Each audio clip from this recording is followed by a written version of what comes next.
नमस्कार। आज हम कितने प्रश्न करूं जो खंड काव्य है ममता कालिया जी ने लिखा हुआ, उसकी संवाद योजना को जो है देखने वाले हैं। अब कितने प्रश्न करूं खंड काव्य के अंतर्गत जब भी हमने चरित्र चित्रण के बारे में देखा, सारांश के बारे में उसके देखा, उसको एक एक सर्ग को लेकर हमने चर्चा जो है की हुई है। लेकिन ये सब जो है उसके भाव पक्ष से संबंधित है। यहाँ पर जो संवाद जो है वह वास्तव में जो है उसके बाह्य पक्ष से संबंधित आते हैं।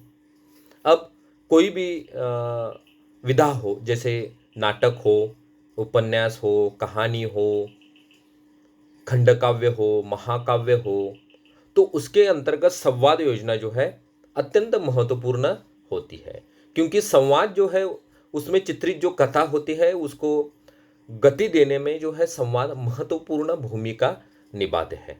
अब कई बार ऐसा होता है, जैसे देखिए कि जयशंकर प्रसाद के बहुत सारे नाटकों में आपको जो है संवाद अत्यंत बड़े बड़े संवाद आपको देखने को मिलेंगे।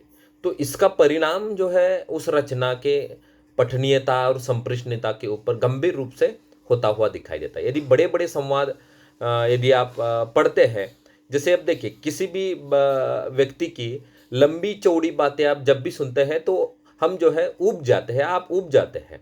तो उसी तरह नाटकों में, एकांकियों में या सभी विधाओं में यदि लंबे चौड़े संवाद यदि होते हैं तो वहाँ पर जो है अत्यंत कठिनाई जो है पढ़ने वाले को, पाठक को जो है होती है। तो संवाद योजना जो है हम कितने प्रश्न करूं की देखने वाले हैं। तो संवाद किसे कहते हैं? तो संवाद का समानार्थी शब्द या पर्यायवाची शब्द क्या है?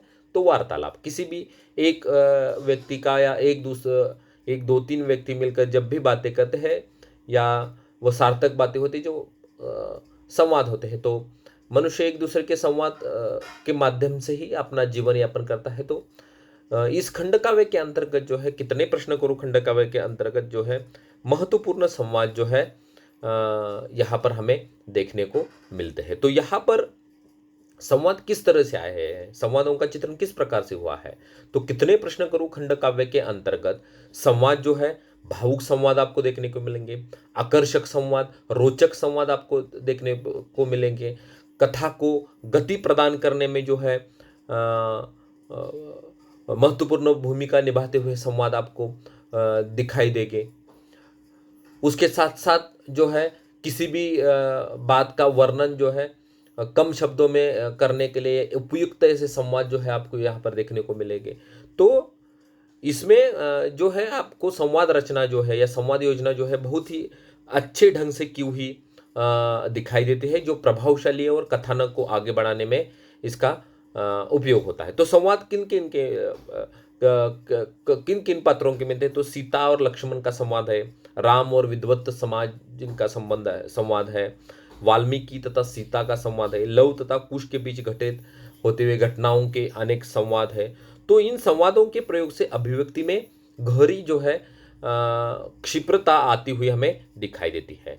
तो साथ में बीच बीच में जो स्थितियां हैं, घटनाओं का द्वंद्व उभर कर जो सामने जो है आता है, तो उसको सामने रखने का काम जो है संवादों के माध्यम से ममता कालिया जी ने बहुत अच्छी रूप में किया हुआ है। और ममता कालिया ने जो भी यहाँ पर उनका जो भी उद्देश्य है, जैसे नारी अस्मिता, नारी समस्या और नारी जागृति, जो भी उनके उद्देश्य है, उस उद्देश्य की सफलता में जो है ममता कालिया द्वारा जो संवाद योजना की गई है तो वह महत्वपूर्ण है। यहाँ तो जिस तरह से आप एक बात ध्यान से सुने कि कई लोगों को लगेगा कि जिस तरह से नाटक और एकांकी में जो संवाद होते हैं तो उसी प्रकार से यहाँ पर संवाद है क्या?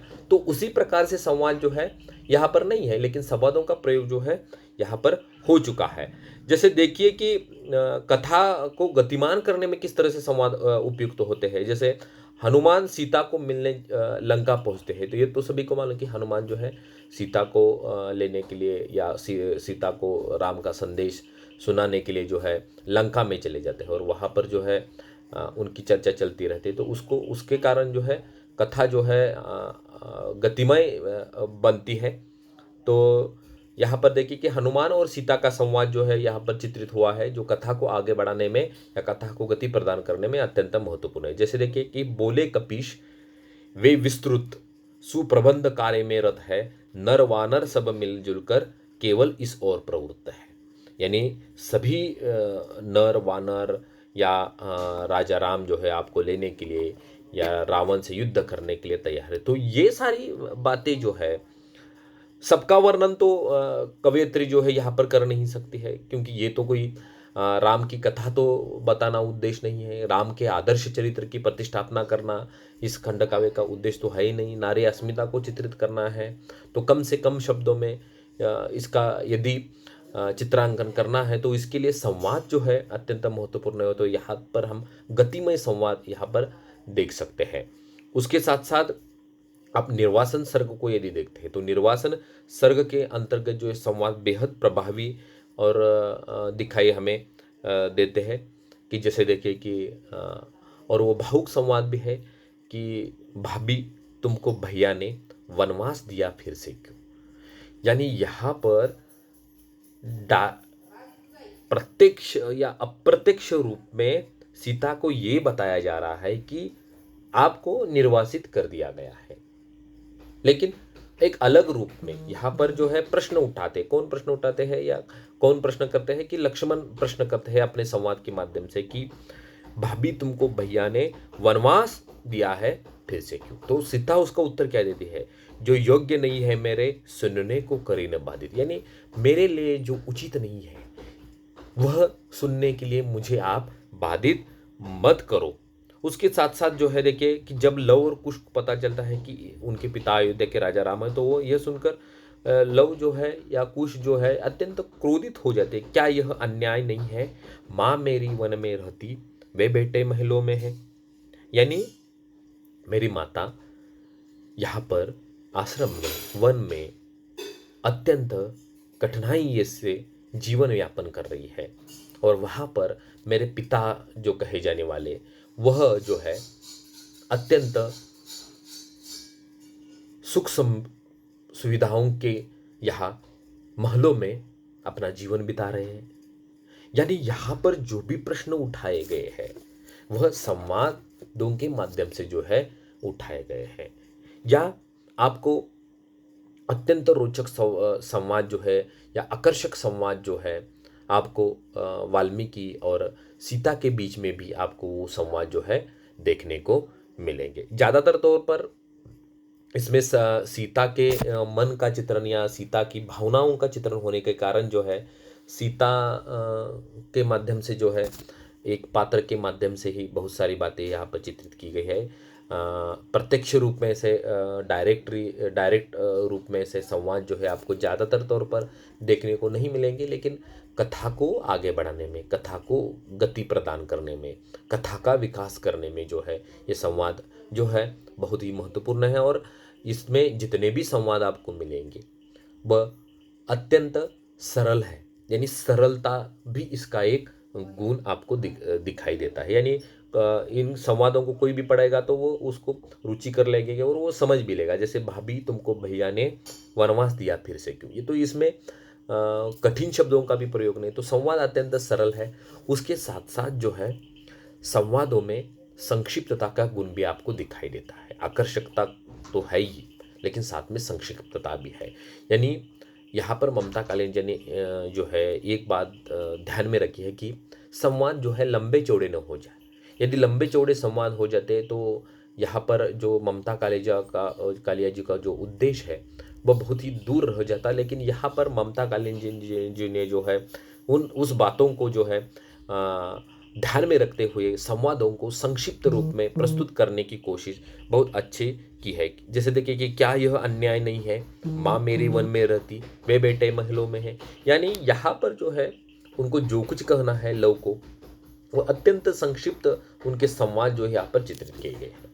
तो आपको ये एक बात ध्यान में रखनी है कि इसके अंतर्गत जो संवाद योजना के अंतर्गत आपको क्या क्या रखना है, ध्यान में रखना है कि संवाद किस तरह से है, कितने प्रश्न करो कि संवाद आकर्षक, पहली बात। दूसरी बात अत्यंत रोचक। तीसरी बात कथा का विकास करने वाले। चौथी बात अत्यंत संक्षिप्त। उसके बाद कितने प्रश्नोत्तरों के संवाद जो है अत्यंत सहज दिखाई देते, उसमें कठिनाई भी थोड़ी सी भी नज़र नहीं आती। तो इन बातों को, या गंभीर संवाद भी आपको जो है बीच बीच में आपको देखने को मिलेंगे। तो इस तरह के ये संवाद है, तो आपको इस तरह से इन बातों को ध्यान में रखना है। यहाँ पर सीता और लक्ष्मण के संवाद, या विद्वज्जनों के साथ राम के संवाद तो इस खंडकाव्य में ज़्यादातर तौर पर आपको देखने को नहीं मिलेंगे, लेकिन सीता के साथ जो संवाद जो है यहाँ पर आपको ज़्यादातर तौर पर देखने को मिलेंगे। वाल्मीकि सीता संवाद भी आपको देखने को जो है मिलता है। तो इस तरह से इस खंडकाव्य की संवाद योजना को हमने यहाँ पर जो है विस्तृत रूप में देखा है। यदि आपको इसके संबंध में कोई भी प्रश्न हो तो आप मुझे डायरेक्टली मैसेज कर सकते हैं, या कमेंट बॉक्स में कमेंट करके आप मुझे कुछ सूचनाएं जो है दे सकते हैं। तो आज की इस वीडियो में इतना ही काफ़ी है। धन्यवाद।